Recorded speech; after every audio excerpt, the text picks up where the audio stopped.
Friends, welcome to ज्ञान wisdom. आज के क्लास में हम देखने वाले हैं अकाउंटेंसी का इंपॉर्टेंट क्वेश्चंस जो कि class 12 AHSCC HS second year वालों के लिए होगा। बहुत सारा आप लोगों का कमेंट आया था और मैं वीडियो थोड़ा फ्रिक्वेंसी कम है मेरा, तो मैं कम बना रहा हूँ। कुछ नया ट्राई कर रहा हूँ जो हो रहा है कभी नहीं हो रहा है। तो आप लोगों के लिए जो इंपॉर्टेंट क्वेश्चन है वो अकाउंटेंसी और बिजनेस स्टडीज़ का आज के दिन ही हम रिकॉर्ड कर लेंगे और धीरे धीरे करके आपको यूट्यूब चैनल पर दिख जाएगा। ठीक है, आप लोगों में से कोई भी लोग जो है ना, जिसको भी इंपॉर्टेंट क्वेश्चन चाहिए, वो सब दो काम कर सकते हो। या तो आप स्क्रीनशॉट ले लो जो आपका नोट्स उससे आप पढ़ लो, या फिर आप ज्ञान विजडम ऐप पे जाओ, वहाँ पे जो नोट्स है वो वाला ले लो। वहाँ पे भी सेम यही सारे क्वेश्चंस है, इससे थोड़ा ज़्यादा है लेकिन ये सारे क्वेश्चंस पक्का वहाँ पे इंक्लूडेड है, तो वो सब आप वहाँ से पढ़ सकते हो। ठीक है, मैं PDF फाइल मोबाइल में नहीं रखता हूं, तो आप मुझसे मांगोगे भी तो बिना काम का मुझे सॉरी बोलना पड़ेगा, नहीं है तो आप मत पूछो तो ज़्यादा अच्छा है। ठीक है, चलिए। और फाइल बना के दिया ही गया, इसीलिए अगर मुझे PDF रिलीज़ करना होता तो मैं सिंपली रिलीज़ कर देता। यहाँ पे ऐसे देने का फ़ायदा क्या होता है, आपको बात समझ में आता है, प्लस क्या लिखना है वो भी आपको मैं थोड़ा बता देता हूँ। ठीक है, तो अच्छा एक और बात बताता हूँ, ये जो क्वेश्चंस है ना, ऐसा नहीं है कि इंपॉर्टेंट क्वेश्चन हर साल के लिए एकदम चेंज होते रहता है। कुछ एक क्वेश्चंस बदल जाते हैं, बाद बाकी सब कुछ वही रहते हैं। ठीक है, सो ऑलमोस्ट 90% चीज़ वही है। ये मेरे पुराने वाले पेपर से ही, पुराने वाला फाइल ही है मेरा, मैंने उसमें जस्ट एडिट किया है और मैं आपको दिखाऊंगा। BST वाले में क्लियरली दिखा पाऊंगा कि कौन कौन सा क्वेश्चन जो मैंने दिया था और एग्जैक्ट वही आया है। ठीक है, या फिर जब भी मैं यहाँ पर 2024 वाला जब भी आप दिखेगा जहाँ पे भी, उसके बगल में देखना ऑलरेडी वहाँ पे कोई और ईयर मार्क किया हुआ है, मतलब कि वो वाला क्वेश्चन पहले आ चुका है। इसका मतलब हुआ कि लास्ट ईयर मैंने यही क्वेश्चन आपको रेफर किया था कि आप ये सब जरूर पढ़ के जाओ। ठीक है, सिंपली आपको PYQs ही लगाना है, मैं इतना शॉर्ट में कह सकता हूँ। ठीक है, तो यहाँ पे आपको लिस्ट मिल जाता है जो आपके लिए सही रहेगा। तो अभी आपका पहला चैप्टर जाता है accounting for partnership firm. Accountancy में हम 3-4 क्लास करेंगे। ठीक है, मतलब 3-4 पार्ट कर देंगे, 10-10 मिनट का छोटा वीडियो, जो कि आप इजीली आराम से देख पाओगे। हाँ, और उसको इस तरह से आप प्रिपेयर करते रहो। जैसे कि मान लो वीक में 3 दिन 4 दिन के गैप में मैं दे रहा हूँ, तो उस हिसाब से आप अपना पढ़ते भी रहो। ठीक है, सबसे पहले आपको करना है पार्टनरशिप क्या होता है। ठीक है, पार्टनरशिप का सेक्शन क्या है। इंडियन पार्टनरशिप एक्ट सेक्शन 4 के अंदर पार्टनरशिप को डिफाइन किया गया। ठीक है, पार्टनर्स कौन होते हैं बहुत कम पूछा जाता है, फर्म और फर्म नेम भी बहुत कम ही पूछा जाता है। ठीक है, बट इसके ऊपर डायरेक्टली आपको 1 मार्क क्वेश्चन पूछ लेता है। What are the essentials of partnership, बहुत इंपॉर्टेंट रहेगा, 2023 में पूछा हुआ है। अच्छा, पहले क्या होता था कि जो लास्ट ईयर आ चुका है वो अब नहीं आएगा, बट इस पेपर में हमें बार ऐसा दिखा है कि कुछ पेपर ऐसे हैं ऑलमोस्ट 10 मार्क्स का, जो कि एकदम इमीडिएट प्रीवियस ईयर से रिपीट किया है, तो आप उसको भी इग्नोर मत करना, पढ़ ही लेना। ठीक है, देन लिमिटेशंस 22 में पूछा हुआ है और डिमेरिट 24 में। लिमिटेशन और डिमेरिट दोनों सेम ही होता है, तो देख सकते हो कि ये 3 पॉइंट से आपका मतलब कंटिन्यूइंग आपको मिल रहा है, एक टॉपिक से क्वेश्चन आ ही रहा है। ठीक है, देन पार्टनरशिप डीड क्या होता है, जरूर पढ़ना है 2 मार्क के लिए। इसका कंटेंट कम से कम 4 मार्क के लिए, 3 से 4 मार्क के लिए कर लेना, जो कि आपको रिसेंट ईयर में देखो 18-19 में से मैं रिपीट किया था, प्लस पहले तो कितना बार कर रखा है। ठीक है, देन उसके बाद में what are the rules followed in absence of partnership deed, ये प्रैक्टिकल पॉइंट ऑफ व्यू से बना हुआ क्वेश्चन है। इसमें से आपका advance loan advance by partner to a firm के ऊपर क्या रेट लगता है वो पूछ सकता है, या फिर नॉर्मली जो प्रॉफिट शेयरिंग रेशियो होता है वो इक्वली होता है वो पूछ सकता है। तो ऐसे 5 रूल्स है, तो उसमें से आपसे 1 मार्क क्वेश्चन बन सकता है। ठीक है, देन इसका सेक्शन पढ़ने की जरूरत नहीं है आप लोगों को। Mention the rights and duties of partners, बहुत बार आया हुआ है, आप देख सकते हो 22, 23, 24 रिपीट ही किया है, कभी राइट पूछा है कभी ड्यूटी पूछा है, पूछते ही रहता है। ठीक है, मैं ये सब जानबूझ के, मैं चाहूँ तो सिर्फ आपको बता सकता हूँ कि सिर्फ राइट ही आया हुआ है, ड्यूटी मत पढ़ो, बट ये गलत हो जाता है। कई बार क्या होता है घुमा के भी आता है, तो राइट और ड्यूटी दोनों ऐसे ही पढ़ो। ठीक है, then what is PL appropriation account 2022 में पूछा हुआ है, करना है अपने को। Then mention its purpose and features, बहुत कम पूछा जाता है, बट फीचर आप पढ़ लीजिएगा। ठीक है, पर्पस ना पढ़ो बट फीचर पढ़ लेना। Distinguish between PL account and PL appropriation account. ठीक है, तो ये है। अब आज के टाइम में एक नया क्वेश्चन आया था लास्ट ईयर में कि PL एडजस्टमेंट अकाउंट क्या होता है, तो ये रिवैल्यूएशन अकाउंट ही होता है जो आपका एडमिशन में पड़ता है, बट मैंने यहीं पे डाल दिया है। ठीक है, सो PL एडजस्टमेंट अकाउंट क्या है, 2 मार्क के लिए मान लो पूछ लिया आपसे। What is fixed and fluctuating capital, important question आपको पता है, इसके बीच में डिफरेंशिएट करना है। What are the conditions under what condition fixed capital में चेंज, फिक्स्ड कैपिटल कब चेंज हो सकता है, मतलब किस ट्रांजैक्शन से फिक्स्ड कैपिटल चेंज हो सकता है, ये 2024 में पूछा हुआ है। ठीक है, ये भी 24 में आया था। देन उसका क्या है, difference between capital and current account, capital account और करंट अकाउंट जो होता है, जो कि आपको करंट अकाउंट का बनता है आपका फ्लक्चुएटिंग फिक्स मोड में जब रहता है तो आपको करंट अकाउंट बनाना पड़ता है ना, तो उस केस में आपको ये वाला क्वेश्चन 2023 में आपको इसका डिफरेंस बिटवीन देखने को मिलेगा। ठीक है, then mention the adjustment entries for PL appropriation account, ये बहुत कम आजकल आ रहा है, तो इसको आप इग्नोर मार सकते हो। ठीक है, what do you mean by goodwill, goodwill क्या होता है, इंपॉर्टेंट है अपने लिए। इसके टाइप्स कितने होते हैं ये बहुत रेयरली पूछा जाता है, हालांकि बुक में दिया हुआ है dog goodwill, cat goodwill, rat goodwill, ऐसा आपको रैबिट गुडविल सब दिया होगा। ठीक है, व्हाई इट इज वैल्यूड, इसको वैल्यूएशन क्यों किया जाता है, मतलब what is the importance of valuation of goodwill, और इसका फैक्टर्स क्या क्या है, what are the factors that affect the valuation of goodwill, ये बार बार पूछा जाता है। ठीक है, है। तो 22, 17, 19 यहाँ पे आपको रिपीटेड दिखेगा। Explain various methods of goodwill, तो यहाँ पे आपको 3 मेथड है आपके पास में, एवरेज प्रॉफिट मेथड है, सुपर प्रॉफिट और कैपिटलाइजेशन है, जिसमें एवरेज प्रॉफिट बार बार पूछा गया है, हालांकि सुपर प्रॉफिट भी आप पढ़ के रखिए, ठीक है। कैपिटलाइजेशन आप इग्नोर मार सकते हैं, तो यहाँ पे मैंने एवरेज प्रॉफिट और सुपर प्रॉफिट आपको दिया है, कैपिटलाइजेशन हमें भी इग्नोर मार दिया, ठीक है। हालांकि इसमें भी सबसे ज्यादा बार क्या पूछा गया है, एवरेज प्रॉफिट मेथड, ठीक है।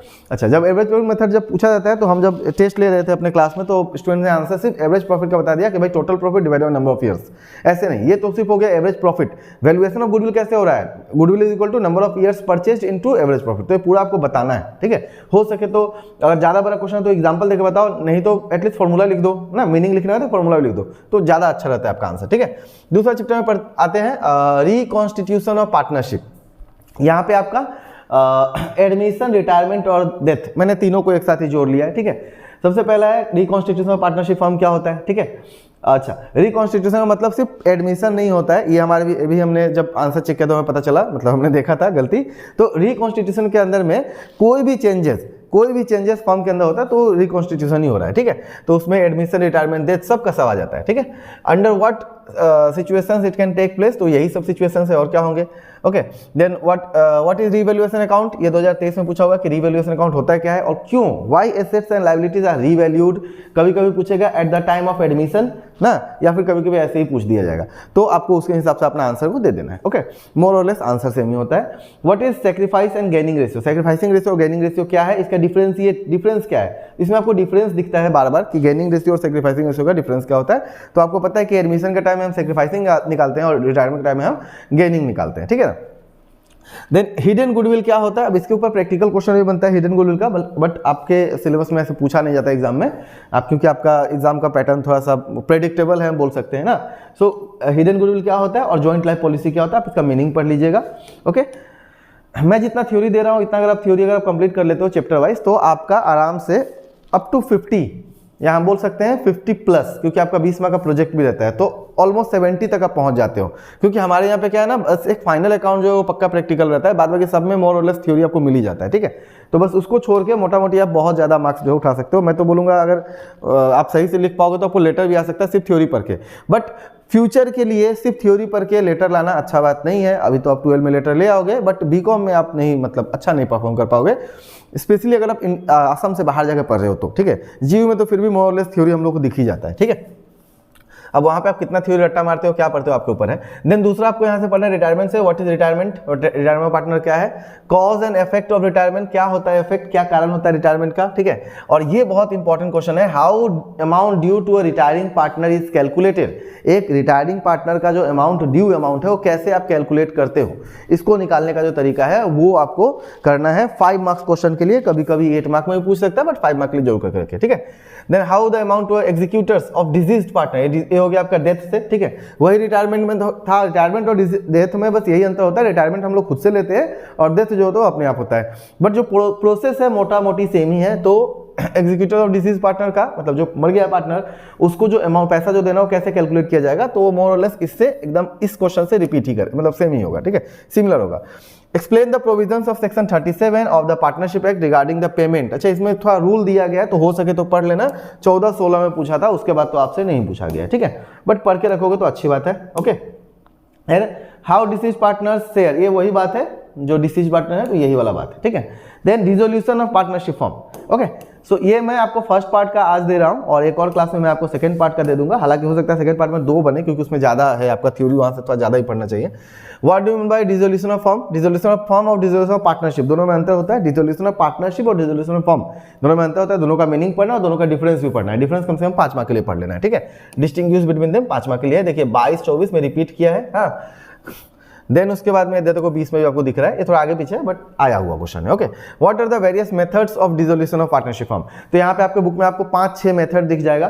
तो एक तो आपको बोल सकता है क्या क्या मेथड है, या फिर कभी कभी स्पेशली बोलेगा कि डिसोल्यूशन बाय कोर्ट के ऊपर 5 मार्क का लिखो, उस समय बाय कोर्ट वाला जो प्रोसेस है उसको पूरा लेंदी करके बड़ा करके लिखना है, ठीक है। इसके लिए आप मेरा नोट्स देख सकते हो अगर लिए हो तो, नहीं तो आप विविधाम का जो है ना उसको भी बढ़िया से पढ़ लोगे, या कोई बुक पढ़ो, बस पॉइंट जो ऐसा होना चाहिए कि आपका ये भी 5 मार्क्स में कवर होना चाहिए और ये ओवरऑल भी 5 to 8 मार्क्स में कवर हो जाना चाहिए, ठीक है। 5 to 8 मार्क्स पकड़ के रखो, ओके, क्योंकि ये लॉन्ग क्वेश्चन में बन जाता है। और देखो कितना बार रिपीट किया, 20, 22, 23, 24 बार रिपीट हुआ ही है, कभी ये बोल के आया कभी ये बोल के आया, बट आया जरूर है इस टॉपिक से, ठीक है। तो इसको एकदम छोड़ना नहीं है, पूरा अच्छा से करके रखना है। ओके, देन उसके बाद में नेक्स्ट आपके पास में क्वेश्चन है रियलाइजेशन से। ओके, ये पार्ट भी है, पार्ट भी हम आज नहीं देखेंगे।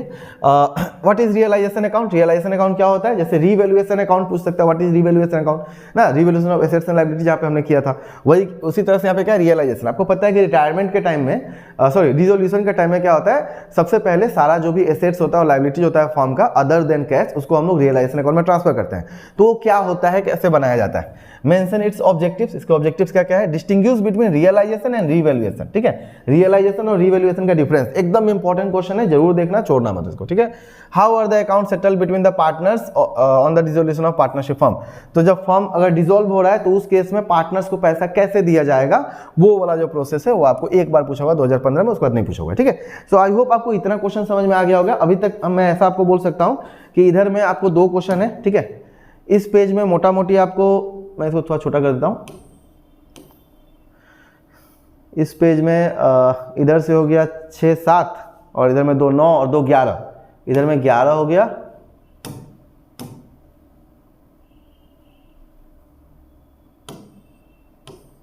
11 है और इधर में 9 है। ठीक है, मतलब ओवरऑल 20 क्वेश्चंस है। 20 क्वेश्चंस अगर आप लगा लेते हो तो आपका पार्ट ए खत्म हो जाता है। तो इतना क्वेश्चंस आपको जरूर करना है और पार्ट बी का जो है वो मैं आपको अगले वीडियो में दे दूंगा। ठीक है, वीडियो कैसा लगा नीचे जो कमेंट में जरूर बताना। अगर आपको इन सभी सब्जेक्ट का नोट चाहिए, सब्जेक्ट्स मतलब यहाँ पे आपको लिखा हुआ मिल ही रहा होगा, accounts, business studies, finance, economics, class 12 का अगर नोट्स चाहिए तो आपको ज्ञान विजडम ऐप पे मिल जाएगा। रीडेबल फाइल है, पढ़ने के लिए मिलेगा। आप डाउनलोड प्रिंटिंग नहीं कर सकते हो क्योंकि वहाँ पे अभी कुछ प्रॉब्लम चल रहा है, तो अभी आपको नहीं मिलेगा ऑप्शन। ठीक है, अगले सेशन से आपको जो है ना पूरा प्रिंटेड फॉर्म आपके घर तक बुक पहुँच जाएगा जब बीकॉम में आप लोग जाओगे तब। ठीक है, और उसके अलावा इंग्लिश और अल्टरनेटिव इंग्लिश का हमारे पास में कोर्स है, तो अगर आप चाहो तो उस कोर्स को ज्वाइन कर सकते हो, जो आपको बेस्ट रिजल्ट देने का मैं गारंटी देता हूँ। जहाँ पे आपका सारा ग्रामर, सारा बुक्स का जो भी टेक्सुअल पार्ट है, सब कुछ समझाया जाएगा, सब कुछ कराया जाएगा, तो आप बढ़िया से कर सकते हो। ठीक है, इसके अलावा क्लास 12 के लिए अभी हाँ ज्ञान विजडम ऐप, अगर ये सब लो ना लो अलग बात है, ज्ञान विजडम ऐप डाउनलोड करके आप चेक कर सकते हो। वहाँ पे आपको कुछ फ्री टेस्ट मिलेंगे और सारे प्रीवियस ईयर क्वेश्चंस भी मिलेंगे, तो आप वहाँ पे फ्री में मतलब देख सकते हो। पूरा ऐड वेड का जरूरत नहीं है। एक बार अगर आपने देख लिया, मतलब डाउनलोड हो गया सिस्टम आपके डिवाइस में, तो जितना बार चाहो उतना बार देखो, उसमें नेट का जरूरत नहीं पड़ेगा। ठीक है, उसके बाद मैं बोल रहा था टेस्ट, फ्री टेस्ट आपको वहाँ पे कुछ मिलेंगे और मैं कुछ लाते ही रहता हूँ, जहाँ पे आपको ग्रामर का फ्री टेस्ट दे सकते हो ताकि आप चेक कर सकते हो आप कितना अच्छा पढ़ रहे हो। ठीक है, चलिए बाय, मिलते हैं अगले क्लास में। Best of luck for your examinations. और कोई अगर डाउट, कोई क्वेश्चन हो, कोई क्वेरी हो तो नीचे कमेंट में बताना। ठीक है, और अकाउंटेंसी का प्रैक्टिकल का अगर आपको पैटर्न चाहिए तो भी आप मुझे कमेंट में बताना। ठीक है, चलिए बाय, मिलते हैं अगले क्लास में। Thank you and best of luck.